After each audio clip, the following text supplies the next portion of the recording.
চলো এবার এই ভিডিওটা আমি এবার রিক্রিয়েট করব। আর এটা করতে গিয়ে আমাকে কতটা স্ট্রাগল করতে হয়েছে সেটা তোমরা এই ভিডিওটা না দেখলে বুঝতেই পারবে না। আর এই বাবলসগুলো বের করার জন্য আমি একটা ক্লিন প্লাস শ্যাম্পু নিয়ে নিয়েছি।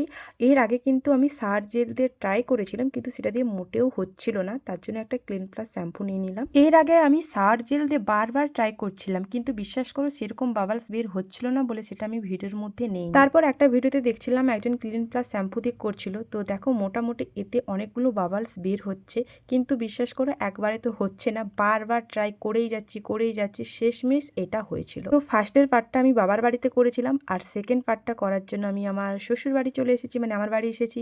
তো তার জন্য দেখো একটা পিঙ্ক কালারের ড্রেস পরেছি, আর আই মেকআপটাও পিঙ্ক পিঙ্ক, মানে পুরোটাই পিঙ্ক পিঙ্ক করেছি। আচ্ছা কমেন্টস করে বলো তো আমাকে পিঙ্কি পিঙ্কি লাগছে কিনা।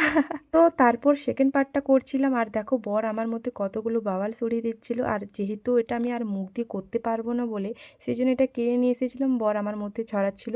কারণ এইটা করতে যে এতটা স্ট্রাগল করতে হয়েছে আমাকে, সেটা আমাকে নয়, এই রিলসটা যারা বানিয়েছে সবাইকে কিন্তু প্রচুর স্ট্রাগল করতে হয়েছে। আর এটা করতে গিয়ে আমার ঠোঁট পুরোপুরি কালো হয়ে গেছে।